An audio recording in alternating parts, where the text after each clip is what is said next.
ప్రస్తుతం ఉన్న పరిస్థితుల్లో ప్రజలు సైబర్ నేరాల పట్ల అవగాహన ఉండాలని కర్నూలు రేంజ్ డీఐజీ కోయా ప్రవీణ్ కుమార్ అన్నారు. బ్యాంకుకు సంబంధించిన సమస్యలు ఏర్పడితే వెంటనే స్థానికంగా ఉన్న సైబర్ క్రైమ్ పోలీస్ స్టేషన్లో ఫిర్యాదు చేయాలని ఆయన సూచించారు. రాష్ట్రంలో కూటమి ప్రభుత్వం చేపట్టిన కరెంటు ఛార్జీలు వెంటనే తగ్గించాలని తిరుపతి జిల్లా చంద్రగిరి నియోజకవర్గం వైఎస్ఆర్సీపీ నాయకులు చెవిరెడ్డి మోహిత్ రెడ్డి ఆధ్వర్యంలో పెద్ద ఎత్తున నిరసన కార్యక్రమాలు చేపట్టారు.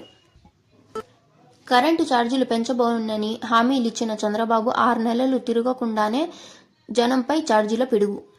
ప్రజలపై కరెంటు ఛార్జీలు పిడుగు కూటమి ప్రభుత్వం వేసిందని మాజీ ఎమ్మెల్యే చింతల రామచంద్రారెడ్డి అన్నారు. కరెంటు ఛార్జీలపై పోరుబాట కార్యక్రమంలో భాగంగా ఉదయం పట్టణంలో ఆర్బీ బంగ్లా నుంచి విద్యుత్ డివిజనల్ అధికారి కార్యాలయం వరకు వైఎస్ఆర్సీపీ నాయకులు కార్యకర్తలతో కలిసి భారీగా ర్యాలీగా వెళ్లి విద్యుత్ ఏడీ గారికి వినతి పత్రం సమర్పించారు.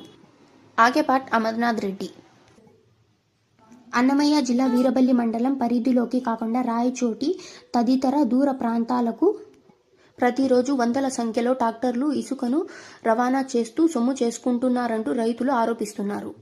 అధికారులు సంప్రదించి దూర ప్రాంతాలకు ఇసుక తరలించకుండా అరికట్టాలని గ్రామస్తులు కోరుతున్నారు. అన్నమయ్య జిల్లా రాజంపేట మున్సిపల్ చైర్మన్ శ్రీ పోలా శ్రీనివాసుల రెడ్డి ఆధ్వర్యంలో నిర్వహించిన మున్సిపల్ మీటింగ్లో తొలిసారిగా పాల్గొన్న ఏపీ రాజ్యసభ మేడ రఘునాథ్ రెడ్డి స్వాగతం తెలియజేసిన మున్సిపల్ చైర్మన్ పోలా శ్రీనివాసరెడ్డి, ఆకేపాటి అమర్నాథ్ రెడ్డి. అల్లూరి జిల్లా చింతపల్లిలో వర్షపు బురదలో రోడ్డులో డోలీలో గర్భిణి లక్ష్మిని ఆసుపత్రికి తరలించగా వాడేరు ప్రాంతంలో వృద్ధునికి అనారోగ్యంతో డోలీ కట్టి వాగు ప్రవాహం దాటి వైద్యకు తరలించిన కుటుంబీకులు. వైఎస్ఆర్ జిల్లా రాజంపేట నియోజకవర్గం సిద్ధవటం మండలం శ్రీ శీతల గంగమ్మ అమ్మవారికి పూజా కార్యక్రమాలు ఘనంగా జరిగాయి.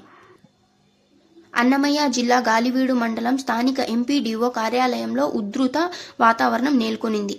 స్థానిక ఎంపీడీఓ జవహర్ బాబుపై వైసీపీ నాయకులు విచక్షణారహితంగా దాడి